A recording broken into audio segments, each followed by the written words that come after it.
And we are back with another morning roast edition of the Black with No Cream podcast, where every Wednesday morning we deep dive into creative topics with the goal of giving you a daily dose of motivation and inspiration. I'm your host, Ben Haggerty, aka BenRealVsWorld. My co-host, Dave Malave, is back in Texas visiting his family, so I'm doing this one solo dolo. Today, we have an exciting topic. It's called successfully leveraging your first client meeting. Getting someone to meet with you for the first time is challenging enough.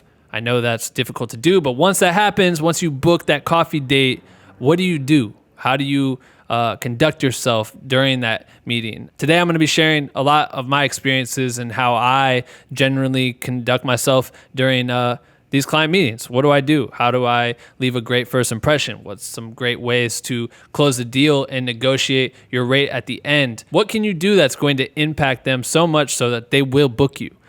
We cover all that. Today's a great day, and I'm happy that I miss Dave, guys. I'm not even going to lie to you. I just really miss Dave, and it's hard to do these episodes solo because me and Dave have good banter back and forth, and that's the fucking bottom line, all right?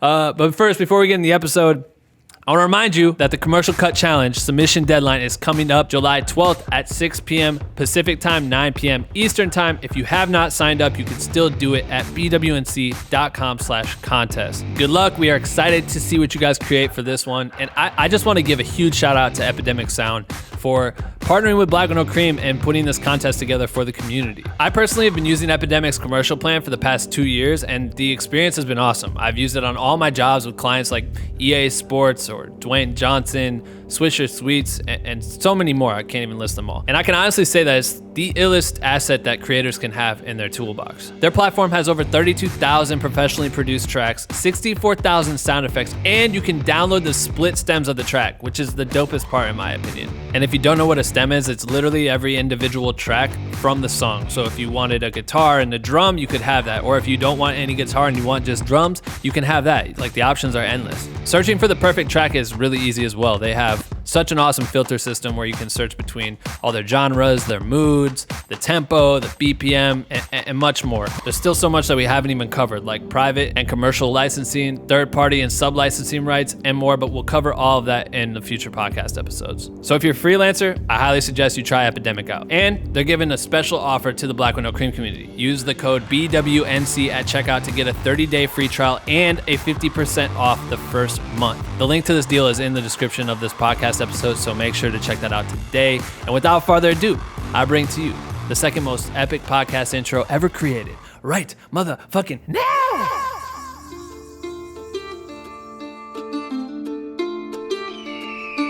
Welcome to the morning roast, a place where you will get the most info from a deep dive into the topics that really need life with your host, Ben and Dave, coming to you live today.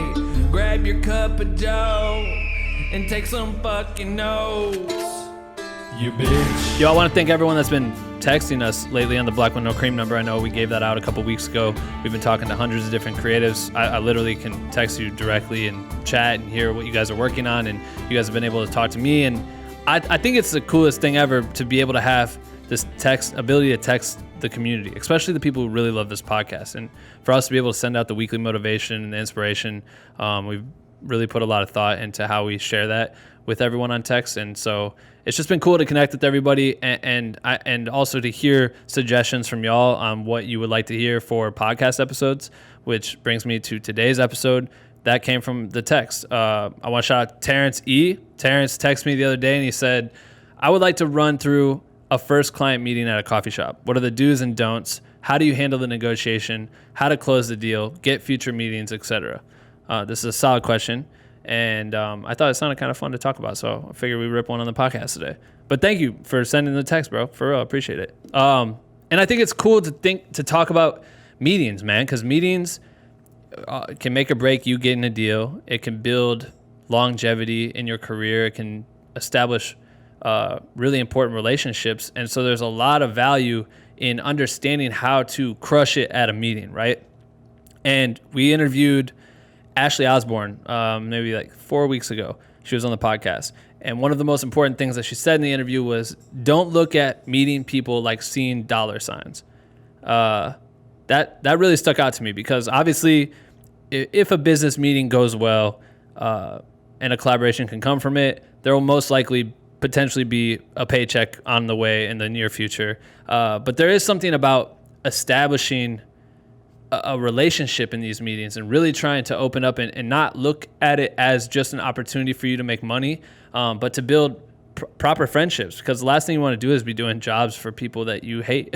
That's it. So if you can go into these meetings with the expectation of, I'm going to go in and hopefully build a new friend. For some reason, this meeting is happening, so they must admire you in some way, or were recommended to you in some way to do something for them. But also, you may look up to their business, and they may have a lot to teach you. And that's what's the beauty of friendships, is like establishing a great connection with these people and being able to grow together as a creative, and learn from these people through their travels that they've done in their time, and take that and put it into yours. But you also give back to them. Anyway, I know that's kind of off topic, but to really look at it as dollar signs is, I think, the wrong way to approach it. When I've taken my meetings, and I've taken a ton of meetings in my day, still do them right now. Probably got 2 on the books virtually with COVID fucking shit up. But typically we go to coffee shops. You know what I mean? We go grab some coffee. And there's so many ways. There's like an art to taking meetings. There's like understanding the way to navigate a meeting and make sure that you're impressionable at a meeting, and making sure that you're coming in prepared for the meeting and understanding who they are. There's so many things that come with it. And I think the first and foremost, like, definitely, he asked what were some do's and don'ts. The do for sure is to try to like offer to pay for their coffee. You know what I mean? So start off with like, can I get you coffee? Or maybe you know what they like or whatever, but start off by just trying to have a casual conversation. Anytime I've ever gone into a meeting, I'm catching up with that person first. Even if they work for a massive company, or maybe they own their own company. Like, they also are people. They do things on the weekends like we do. They have interests and hobbies.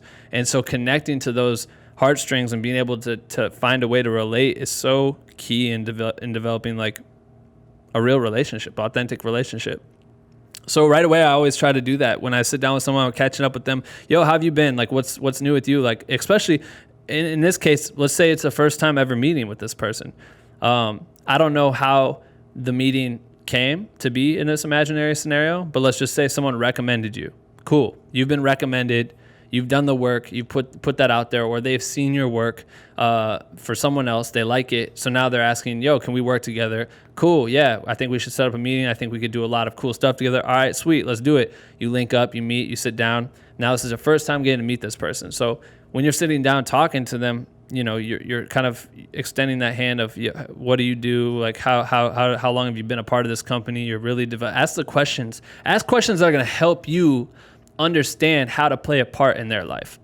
Ask the right questions, and those questions really are on a case-to-case basis, but understand who is this person? What is their role in the company? What have they done before? I do video primarily, directing and creating videos, and a lot of photography randomly too. So in this case, I say they want me for video. Sweet. All right, cool. Have they done and experimented with the types of videos that I make? Have they done that? This is part of the research you should do prior, but it's also okay to ask these questions, and to understand, like, where do I fit in your world, and how can I impress you with what I'm able to do or capable of doing that maybe you don't have already? I don't know. I've always, it's such an interesting way to look at it, because I feel like whenever I'm in not just a meeting, but like bumping into someone and having a casual conversation and really starting to kind of like, you meet this person that maybe you looked up to, or maybe it's a company you would like to work with someday, or it's a celebrity, or it's an artist, or it's a local person that owns a bunch of bars. You know what I mean? Whatever it is, in those, I've said it a million times on this podcast, but in those cases where I get into a conversation with someone, I always try to find a way to relate what we're talking to something maybe I've done. Or when they say like, oh, I'm really interested in this, or I feel like this is where we're going in the next 5 years. And I can say, oh yeah, that's cool that you're going that way, because I just did this with this person, and I'm able to like quickly reference a video, or I'm quickly able to just tell a story about an experience that we've had prior, that could make them look at me like, oh, shit, well, you might be the person I should work with. on this topic.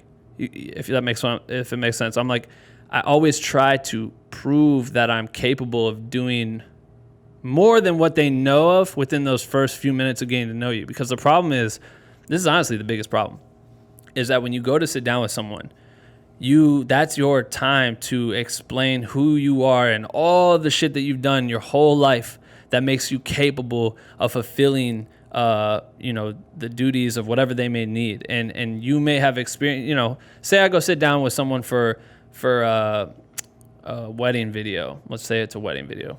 Cool. You want me to shoot your wedding? All right, bet. We're going to meet for coffee. We'll talk about all your goals, what you want, yada, yada. Cool. And in that conversation, say the person getting married also is a marketing person and specializes in social media for a chain of local restaurants in your town. Sweet. So I can impress them with the wedding video, right? Now, how do I turn that into multiple jobs through this client? First, my job is to impress them and make sure that they have a video for their wedding that they're going to love forever, right? Cool. But now, is there a way that I could also tell them, like, hey, I have a lot of experience in creating digital campaigns. Maybe there's ways that I could explain how through past experiences, I was also able to achieve high results with my content that may fit the same thing for you because you own the company that specializes in social media for all these restaurants. Whatever. I do it all by like reference of these random like scenarios, but I do think there's something about kind of understanding your surroundings and figuring out how to implement who you are and prove what you're capable of doing. And the hardest thing to do is that within such a limited amount of time. So when you do have the one-on-one sit downs, it is important to get to the point, and we know what we're here for. We're going to talk about what you want and what you need, and I'm going to tell you I can deliver on that. But there is something about kind of explaining who you are and how you can go above and beyond, or maybe there's more to you that they don't know. How do you teach that?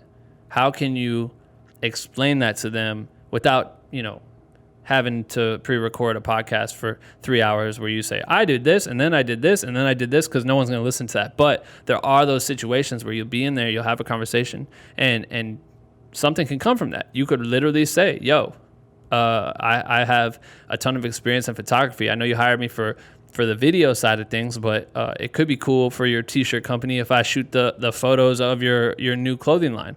I can do the videos as well, but honestly, I had this idea that's cool for photography where we could do this thing with mannequins and lights and broken glass, and I think it would look really epic on your web store, and you look at that and you're like, oh shit, yeah, no, that's great. So now they just put 2 budgets that they may have had in your pocket when they only came to you for 1. So it is really important to be able to try to understand what they want, but also explain to them the best you can all the roles that you can play and fulfill for them, because they may only know you for one thing, and that can be problematic sometimes. It's good, get the job, but there is more that you're capable of doing that they don't know. So how are they ever going to know if you don't tell them? So yeah, there's that. But also, I think one of my favorite things when I do in meetings is when we sit down, I like to kind of through stories explain to them new ways of pushing boundaries. So I may meet with someone and we're talking about documentaries and they want to do a documentary, cool. But maybe there's something new I've been wanting to mess around with, or maybe I tested this idea on a smaller project, but I think it could be really good for a documentary. So I could bring that up and show examples. And that's the best thing. Is that's why a lot of people bring their computers, their iPads, whatever, to meetings, because being able to reference things on the spot is so key in explaining to them or giving them a visualizer of what you're talking about, because that's what's going to hook them and draw them into you, is the fact that you've gone above and beyond to already have references, or you could quickly reference certain things that you're talking about so that I can get an idea of what it is. And that's kind of why, I guess it's kind of funny, because I always be like, man, slideshows are lame as hell, or presentation videos or whatever. Like when you come and everyone's sitting around some boardroom table and they pull it up and they go through those decks. But as I've grown, decks are some of the most important things, because if you're coming in dialed with a real plan of how you want to pitch your idea, having all the content to go along with it for someone who might not have the same vision as you. There's people that just pay money for content and they cannot see the creative vision. and that's not their fault. That's just how it is. But they're the ones that have the ability to write the check. So you need to do whatever you can to explain that to them. So in that case, if I'm saying like, I think that it'd be great to tell the documentary where we tell your story from start to finish. Cool. Typical. But what if we told the story through seeing you, a young version of you? We hire an actor and we do all this stuff, and you start pitching them on something that's different than what they imagined or different than what they may have came through. And they may shoot it down. They may not like it. But the fact that you've gone above and beyond to actually come up with something that could be better or add value to what their project is just, I think that that's something a lot of people can almost, they look at it like, all right, this person really is a real creative. They really want to make stuff. That's what they want to do for a living. They want to do it so much that they're coming to me with new ideas, and they want to test those ideas on me. They want to go above and beyond and take what I had and add 3 more scoops of ice cream to it just to make this thing fucking fat and awesome. You know what I mean? That just tells a lot about you as a creative, and I think that goes a long way in those meetings, because those people are going to walk away inspired. That's what you hope to do. You hope to make them feel like you're the illest thing that's ever walked this earth, and that if they go with someone else, they're missing out. Like that's what you want to do. That should be your objective when you sit down and have these conversations, is making them understand that you're that person. You're the person that they need, that's going to bring all the heat and make them stand out to whoever they're trying to put that content out to the world. And that goes for businesses, it goes for artists, it goes for anything. Even getting a job, it's the same approach for getting a job. Like I remember the last time I got a job, like a real job, was working valet at a event center. I drove cars, and I remember filling out the resume, and I had to put like my past jobs, my schooling experience or whatever, and then you submit it, and then they just read that shit, and that's that. Now, my homie was the person that was hiring us, so I don't even think he looked at my resume. But in the case where you're banking on someone seeing your resume and being impressed, that's why people go above and beyond to create the illest design or the cleanest look and spend the most money on the best paper, the thickness of the paper, and make this shit really stick out. Like, you really care about getting this job, so much so that you bought this specific binder that looks really expensive with like fucking some dope leather shit or whatever, and made that stick out in the pile of all the other papers that everyone submitted for this job. You know what I mean? And to go above and beyond and say, like, here's some images and things I could bring to the table and all this shit, like that adds so much value. But I think that's one of the biggest things that I could give advice to you today. I know I'm just kind of just like rambling and coming up with some shit on the fly. But I think that it is so effective to prove your value through conversation and explain more. What more can we do? And this is great for you to show them initiative, but also this is great for you. Me and Darren were talking earlier and about one of his clients he's working with, and he had said something about how he shot one video. So now it's like, all right, cool. You shot one video for this client. Now, how do we turn that into, I can continue to work for you beyond just this one project? They may not be thinking of that. By you pitching like, hey, it'd be cool if I pulled up and I shot this video of you playing football. He was filming someone play football. All right, cool. Film them play football. That's it. They put the video out. The job is done. Swag. All right, so now the next conversation is, because you want to continue to work with these people, but you also want to find consistent revenue. So when you talk to these people, it's like, how do you tell them, you get them excited about something? So in that conversation, like, yo, I can come do that same thing for you again. Sweet. I love that. I already loved it so much. Yes, let's do it. But also, what if we turn this into a 3-week series, and we did a whole video about blah, blah, blah, how you throw footballs good and shit, and then you turn it into like this whole thing that goes beyond it, and now maybe there's a budget there. Oh, that's great, because I have a fucking sponsor from blah, blah, blah, and they wanna get behind me making some content, so this could actually work well, and we could actually get a bigger budget for it. And now, guess what you just did? Got more money. And that's fire. But in every conversation, you just kind of poking out and positioning yourself to say, I can do a lot of awesome stuff. And I think for what you're doing and what you want to do and what you guys are looking to do as a business or as an entity or whatever, what your goals are, I get behind that, and I want to elevate that more. I want to bring that shit to a whole new height with my content experience and the way I create and yada, yada. I want to elevate what you guys are doing at this company. And I think I can do that. I think I can do that by doing this, by doing this, by doing this. My homie does this. We could bring that person in. We could bring her in. She does graphic design. So now we can get this on top of this. And then you just keep talking about all this shit and the access you have. Why would they go anywhere else? You know what I mean? And now you just inspire them to spend more money potentially or invest more into you and your connections and your capabilities versus another person who's just going to come through and do X. Yeah, I shoot videos. I'll just shoot the video. I have no other opinion. I'm not going to tell you about any other ideas I have. I don't think about shit all the time and think it'd be cool to experience that with someone else. You know what I mean? So, I don't know. I think that's just like, it's a solid move right there. What else did he say? He said, how do you handle the negotiation? Key. All right, questions.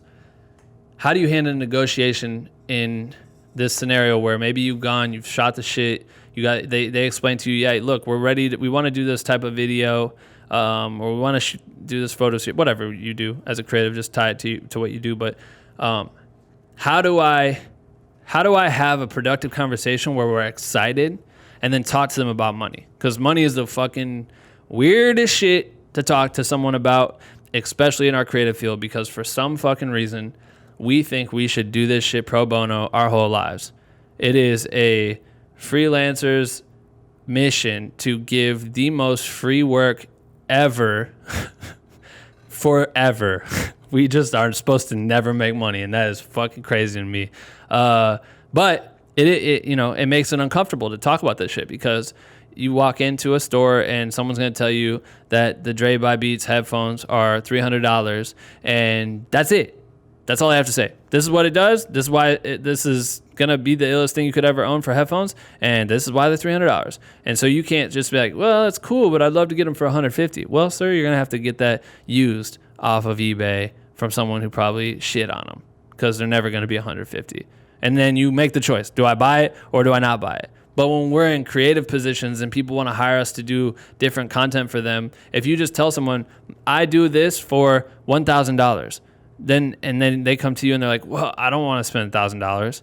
Okay, I'll do it for $800. All right, I'll do it for $500. All right, I'll do it for $200. The next thing you know, you're doing it for free. It's weird how that's part of this creative thing that we're in. It's so weird that we're always tied to that, but that makes it extremely uncomfortable, especially when you're in person. You always try to do that shit later. You always want to do it on email too, so you can just craft the most beautiful message that really sells your shit. But on the fly, if someone sits there and they're like, all right, so what's the next steps? Cool, I want to do this video with you that you just pitched me on, or we need to make these Instagram videos, or we need to, whatever it is that they want to do. We want to make a commercial. Cool. What's the next steps? Well, the next steps that I would ask, and we talk about this in the How to Charge a Client guide, is, well, first and foremost, what's your budget? Do you even have a budget? Do you know what this costs? Do they know that? And you can tell as you're having a conversation with this person, you can get an idea if they know or have purchased similar products like this in the past, so they kind of have an idea of what they want to spend. But asking that question is totally fine. And usually they'll tell you like, well, shit, I don't really know. Like, what do you charge? And then you have the option to then say, I charge a flat rate for this type of video.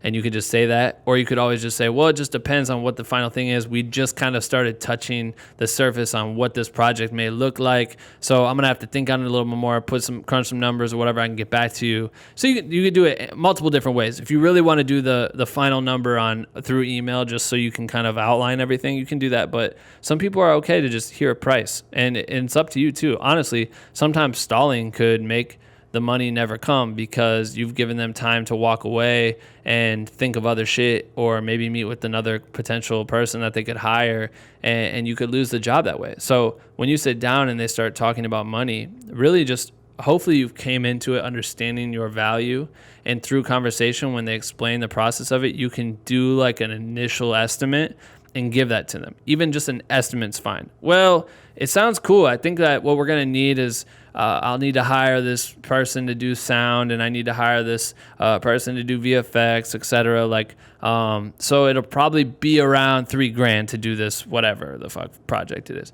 But let me, I'll circle back with you when I get home. It should be around there, a little more maybe, but probably around that price range. And those people can get an idea of what you're talking about. So then you'll be able to know right there. You're going to see their face and the reaction to that number to understand if that's close to what they are. But stick to your guns. You know what I mean? Stick to your guns, because you are Dre by Beats, okay? That headphone price is valued at that because you're the shit at what you do. So you stick to that price in that moment. And then through that conversation, if you can kind of tell that they feel like they might not be down to spend that much money, and if you can even ask questions that could get them to tell you the price that they may be willing to spend, that can help for you to really understand, like, all right, cool. Maybe they definitely don't have $3,000. Maybe they only have like 1,500. All right, cool. So now it's up to you to decide when you go home, like, do I want to lower this price so I can get them as a client, or do I stick to it? And I've had situations where, there's people that ask me to do some shit, and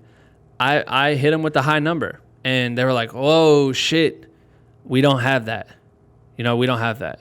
And luckily, I put myself in situations where I have the ability to say no to work now, and I purposely take jobs that will give me enough money so I can survive, and then I can pick jobs that I like. And in this one specific situation, it wasn't like something that was gonna change my life or make me feel satisfied and happy creatively. And it sounded like a lot of work for some shit I wasn't about really. And I was like, I could do it, but it's gonna cost you a premium, and here's the premium. And for them, they're like, oh shit, well, we don't really have the money. Is there anything we could do? Could we shave off a day? Could we do all this stuff? Which that's just part of producing. And all right, cool. What are we trying to get to? But when it came down to it, I'm like, it's going to be easier for you just tell me the total amount of money you want to spend and let me go from there. And if I can make it work, I can make it work. If I can't, I can't. And they told me, and the price was so low that I was like, yo, it is what it is. Can't do it for you. And I when you guys grow, when you get more money, holler at me. And they're like, oh, cool. They totally respect it, and they walked away. And I'm glad I didn't do that, because I would have worked the same amount of days. I would have worked the same amount of time for that job that I asked for my fee, for a fee that was 1/4 of that. And I would have been miserable. You know what I mean? You can do it when you need to do it, but if you have the ability not to, it's cool. But I think that you just have to be confident with who you are, what you're capable of doing, and what you're going to bring to the table. And in a lot of times, they may not know. And to do that, you may have to do some pro bono work. And we've all done that shit. We've all talked about this shit. It's okay to go out and work for free. It's okay to go out and work for fucking 1/4 the fee or whatever, just to prove your value. In that case, I could have gone and said, all right, cool, let me do it for this rate. I'll come out, do it for the 1/4 the price. And as you guys grow, my rate will go back up to what it's supposed to be. And we may make a deal. Any future content that you guys make moving forward will be done with me at my full price. All right, cool. Yeah, whatever. You know what I mean? You can try to position yourself in whatever way you can, but however it takes for them to see what you're capable of doing, and then make sure you're in a position to sell yourself when the time comes that they can afford it, or just give them a taste and let them know this is what it is. You get me. I'm dope. What we put together for you is amazing. You want to do it again, you have to pay for the full price. That was a favorable introduction price, or an opportunity for you to kind of get an idea of what I do. And I don't know, I've done it tons of times. I just did a job with Angie Martinez for Breonna Taylor's mom. She interviewed Breonna Taylor's mom, and they needed someone to edit the video last minute, because the edit they had, she wasn't feeling it, whatever, and she was struggling. It was 11 p.m. or 10 p.m. or whatever, and needed to come out at 8 a.m. I worked all night long on that. And then at the end of the day, I told her, no, Dice, don't pay me. This is my contribution to the cause or whatever, to get Breonna Taylor's mother's word out there. But don't pay me. But now you know that I'm someone that you would want to work with. So think about me in the future. And without me even saying that, I just said, hey, don't worry about it. Don't pay me for this job. Happy to do it, etc., whatever, for the cause. And her response was I need it. Let me know what your rate is for future jobs. When I have money I can pay for you, I would love to bring you on future work. And then that started the relationship. You know what I mean? So now I'm in that person's corner, and she'll think about me. And all it took was a little bit of, I'll be there. I was ready to do it. I did it within the crunch time that needed to be there. I did it at a high level and got the job done with whatever circumstances we were given. And now she knows about me. And she didn't know about me before that, but I came through in the clutch and I did it. And on top of it, the cherry on top of it was I took no payment from her. You know what I mean? I wasn't like, yeah, I need money. It was, oh, well, since it was so last minute, I needed to overcharge you, blah, blah, blah. But I just took the L on that shit. And it goes a long way. And I think that, I don't know. I think that helps. And it's just important to know when and where. And I think my career wouldn't be what it is if I didn't take all of the L's on so many jobs that I got paid dog shit or nothing at all. And you guys, I'm a broken record when I talk about that shit. It happened for a long time before I ever did jobs where I could be able to sell myself and get paid what I deserved. And that came from having done a lot of work that build up my resume and build up my flex power or whatever to fight for those rates.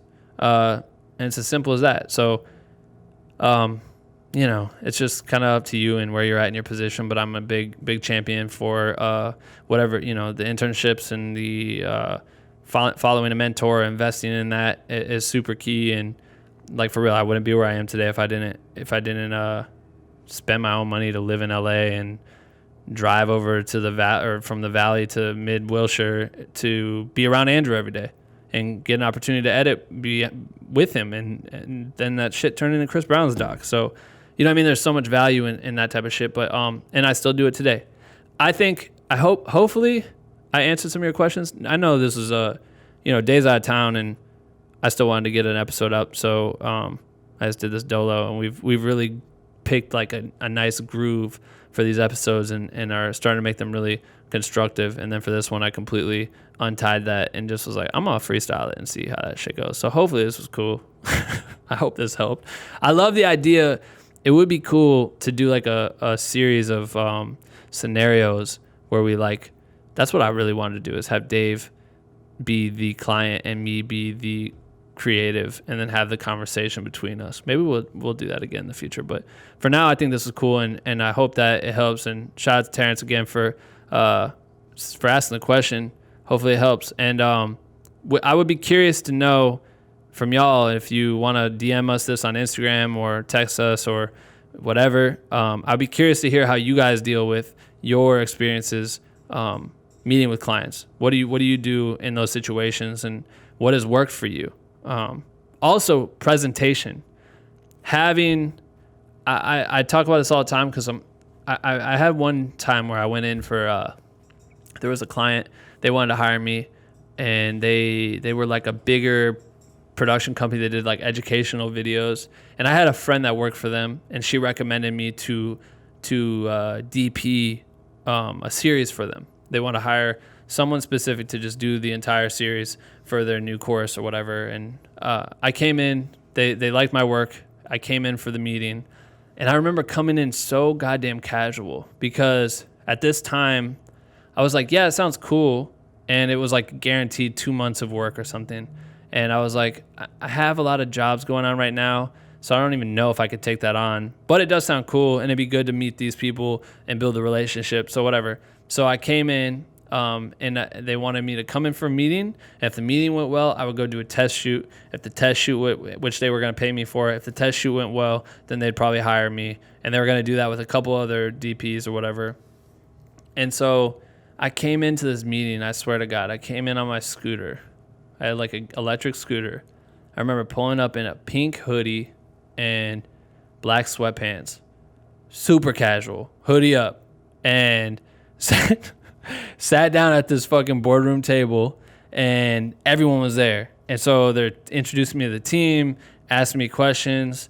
I was so confident in myself that I didn't even think about the way I looked, which if I think about it now, there is something, like, I do get turned off on poor presentation or people asking questions without, properly introducing themselves or whatever, or if you hire someone to come to set and they dress up like a goon and you're like, yo, you're supposed to be low key and be in the background and all black and blah, blah, blah, blah. Like, I do think about that now, but it's funny that in that scenario, like they wanted me to come in. I just felt like, well, this is who I am and you already like me. So I'm going to come in, and I did it. And when I left, I think Lauren, my girl, was like, you wore that shit to an interview? And I'm like, yeah, but it wasn't like an interview. It was just like them hanging out with me and us talking and figuring out like if I was capable of doing this shit. And she made a comment about like how I shouldn't have done that. And I, you know what I mean? Like everyone, my mom too. My mom's always like, you gotta buy nicer clothes and go to these places, look more presentable and all this shit. And I never think about it. And they end up calling me and were like, yo, we loved you and we want you to do it. Can you do the test shoot? Whatever. I did the test shoot. They loved me for that. They wanted to book me for 2 months straight, but they didn't want me to take any other client job. So I told them no because I didn't want to. That just wasn't like I would rather fuck around more. It just didn't work out. But the thing is that they said they liked me. And then when I was talking to my homie that worked there, I was like, oh, cool. Like, tell me more about it. She's like, yeah, well, at first they were like really turned off by the way you were dressed. They didn't know why you were you look like you just woke up and came there. And, but then you just said a bunch of the shit that made the most sense to them, that made you more, capable of doing the job than anyone else. And so that saved me. So being able to talk the talk and really have the conversations that sold me as a creative and reassured that I knew what the fuck I was talking about, or pitch them on shit on the fly that they might not have been thinking about. That saved me from my fucking horrendous outfit that I was wearing that day. And that shit didn't work. So if I were to do it again, I always talk about like, it doesn't matter. I showed up in fucking hoodies and sweatpants. I'm the shit. I can do a job. They're going to hire me. If they want me, they'll want me. If they don't, they don't. It is what it is. But there is something about, and now the more I've grown, the more I think about it, that it probably would have just been easier for me to show up in black jeans and a black shirt versus show up in a hoodie and sweatpants, like in fucking slides or whatever. It probably would have been easier for me then. It would have been easier for me to have a conversation and for them to not have something negative already on my name in that case. So if you're going to a meeting, try to be presentable in the best way that you can. It is important, I guess. They teach you that shit in school. It would have been easier for me to get the job. I got it anyway because I'm fucking fire at what I do. But, yeah, I always laugh about that shit because I can't believe I just showed up like that. Damn, that was probably the same way I met Beyonce, too. I showed up to that not knowing I was shooting for her, but I think at that time I was smarter and I wore like jeans and a black hoodie. So it's still like set approved. You know what I mean? Instead of me just wearing bright neon colors and looking like a bum. Anyway, that's cool. I'd love to hear from y'all. Let us know what you like. Shoot us an Instagram DM and tell us what's up with your takeaways from this episode. Hopefully it helped you. At Black with No Cream, do that shit. If you want to text the Black with No Cream member, and oh my god, I'm like choking. I need water. Rum-pum. If you want to text the Black with No Cream number and say what's up, you should do that. 319-209-9041. The link to the number and the number is in the description, so you can click that shit. It'll load up my contact way easier for you. And don't forget to enter the contest. You only have a few days left, so make sure you enter, submit the illest edit, and win the bag. All right. Shout out to Epidemic again for putting this one together. New episodes every single Wednesday and Sunday. I'll see you in a few days, you bitch.